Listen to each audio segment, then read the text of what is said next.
Hello everyone and welcome back to my channel, Live a Thousand Lives. My name's Janaea. If you're new here, welcome to my channel. If you've been coming around for a while, thank you so much for joining me once again. Today, we're going to go over my January wrap-up. So, let's get into this.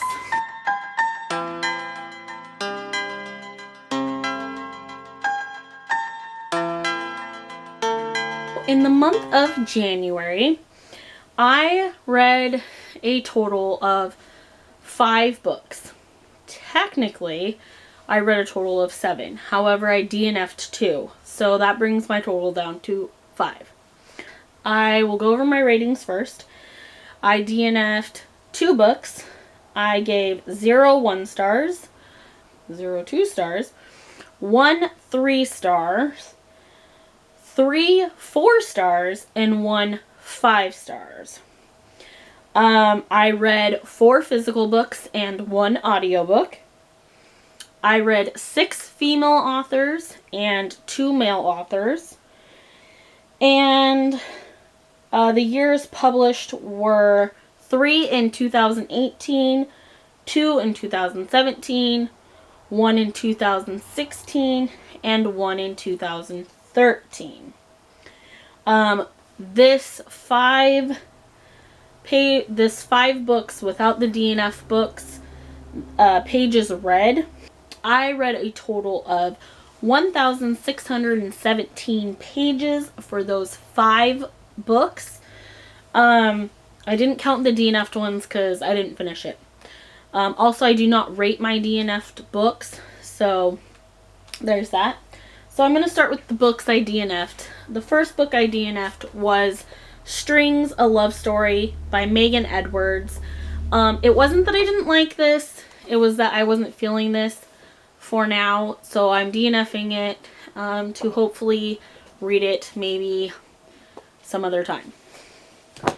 The other book that I DNF'd is going to be an unpopular opinion. I was really bummed about because I really wanted to like this and everyone else seems to like this, but I just didn't care. Like, the characters I didn't really care about, the mystery I didn't care about.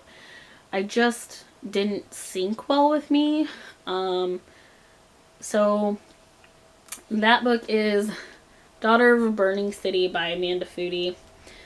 I got like almost halfway, I think I got over halfway done, and I was just like, I don't care. And by that point I should have cared, and I just didn't care. I didn't want to keep reading, so I DNF'd it. I am willing to give Amanda Foody another try, like Ace of Shades or whatever her other book is. This one just wasn't for me, so I DNF'd it. But I'm not going to rate it because I didn't finish it, and I don't think that's fair. The next book, the lowest rated book that I have, is a 3-star book. And that book, I don't have it still with me because it was a library book. But that book is A Room Away from the Wolves by Nova Ren Suma. This book made me so angry. I was determined to give it a 5 stars from the beginning. I loved every minute of it until the last about 5 to 10 pages. The ending to me doesn't make sense. It left me with more questions than answers. And the questions that I originally had got answered. And it was just a really big disappointment. So I gave it a 3-star because for the majority of the book I did like it, but the ending ruined it for me. And I was very upset about it because I thought it was going to be a new favorite of mine. And it ended up being a big disappointment. So A Room Away from the Wolves is about a girl whose mom and her had been on their own for a while. Her mom tells her all sorts of stories about the city of New York and a house that she used to live in that takes care of girls who have run away or who have been abused or whatever the case may be. And then her mom gets married to this guy and ends up believing his daughter's over her own daughter. So her daughter decides to run away and go to this famous house her mom talks about. The thing is her mom wasn't fully honest about the house, and at first I thought it was going to be like a prostitute situation. That's not the case, thank God. But there is a mystery surrounding this house and her mother and a whole bunch of weird stuff that happens. And the premise was really cool, and I was like, oh my gosh, this is amazing. And then the ending just sucked. I was so mad. And not just did it suck, like, the questions weren't answered, and there were more questions when I was done, and I'm just so furious about it, because there was such potential for this to be a really amazing book, and the ending just sucked. So, so that was 3 stars. Sorry, I get a little mad about it. The next book is a 4-star book, and that is the graphic novel Lumberjanes Parent Days Volume 10. I absolutely love Lumberjanes. I love how there is I love the friendship bond in Lumberjanes. I love how these friends are just so close, and they're just amazing. Like, I love the friendship in Lumberjanes. I also love the representation in Lumberjanes and the way that it's handled. It's not over the top. It's sweet and innocent, and I just love it. I just feel like it's so subtle and it's so nice and smooth that you just know and you love it, and I don't know. I just love it. I love this series so much. 4 stars for me. Just very, very good. So check that out. And the next 4-star for me was So Glad to Meet You by Lisa Super. This book is about our 2 main characters whose siblings dated when they were in high school and ended up committing suicide together. And it's their journey 7 years after this happened.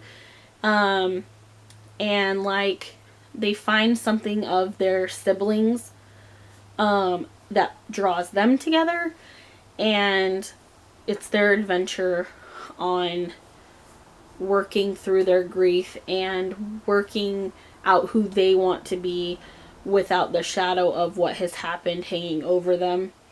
And it was really good. I really, really enjoyed it. Like I said, there's a trigger warning for suicide. There's a trigger warning for grief and mental health, and even some, I would say, player, if that kind of thing bothers you, trigger warning for that. One of the main characters wants to be so much distant from his brother that he becomes the total opposite, or tries to become the total opposite of his brother. So his brother had a girlfriend, so he is a player and won't settle down, won't commit, and all that. But it's super interesting. The only reason it got a 4 for me was because there were just some parts that dragged a little bit. But it was really, really good. I highly recommend. Like I said, 4 stars. The next book that got a 4-star, and I don't think this will surprise anyone, or maybe it will, depending on if you've watched how I feel about the Raven Boys thus far, was The Dream Thieves by Maggie Stiefvater. I liked The Dream Thieves a lot better than I liked the Raven Boys. I gave it a 4-star because it did take me about half the book to get into it, like with the Raven Boys. I don't understand what's going on with that. I don't know if it's a me thing, or if it's the writing, or if it's... I don't know why it takes me half the book to care and to get into these books. I am going to continue and finish the series, however, because I am interested to see how certain things play out. Not going to go too much into that one because, number one, almost everyone I know have read The Dream Thieves and the Raven Cycle, so I'm late to that game, but hey. So 4-star. The last book that I read in January was phenomenal. It's my 5-star, first 5-star of the year. I can't believe it took me so long to read a Victoria Schwab book. You guys, I am obsessed. And I listened to an audiobook. I listened to the Savage song. I picked it up on a whim, just said, you know what, it's available. I'm gonna try some Schwab out. Everyone keeps talking about how great she is, and I don't know. I follow her on Twitter, but I don't know anything about her books. I've never read a book by her. Yeah, it was amazing, like hardcore amazing. I can't wait to own all of her books and read them all, and can't wait to finish the Dark Duet. Like, I loved it. So, yeah, it was really, really good. I wanted to listen to it again right when I finished, but I couldn't. But I loved it. Everything about it. So, again, I'm late to this game, so I'm sure everyone knows what it's about. So I'm not really going to go into it. But I really, really enjoyed that one a lot. So those are the books that I finished in the month of January, or DNF'd. The one that I currently am still reading is Pines by Blake Crouch. This is so good. I am over halfway done. Readathons have gotten in the way, but I should be able to finish this by the end of the month. It is so good. It's captivating. I cannot wait to finish this book and move on with this series, even though I have the third one and not the second one, so I gotta buy the second one. But so good, you guys. This is about a detective who goes to investigate the fact that he works for the FBI. So he's a special agent. Ethan.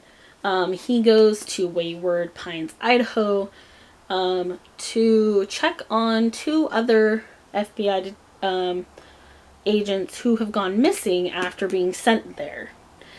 And it is something else. Not gonna really go into it, but it's super interesting. The first day he's there, he wakes up in the hospital because he's been in a car accident with another agent friend, and the other agent dies and he lives, and he can't find his belongings, and the people are really kind of weird at this place, and it's very interesting. I highly, highly recommend this. It's so good. Anyway, those are the books that I read or DNF'd in the month of January. Please let me know in the comments below what you thought of these books, what you read in January. If you have any recommendations for me, that would be great. If you liked this video, please give it a thumbs up and hit the subscribe button and the bell to get notified when I post new videos. And all of my social media links are in the description box below if you want to be friends on Twitter or on Instagram or Goodreads chat. I don't use Snapchat a ton, but I will be your friend on Snapchat. I'm mainly on Instagram, and Goodreads, but I do check out Twitter every once in a while. So those are all in the description box below for you. And remember, guys, a reader lives 1,000 lives, and so can you. So keep on reading. Bye!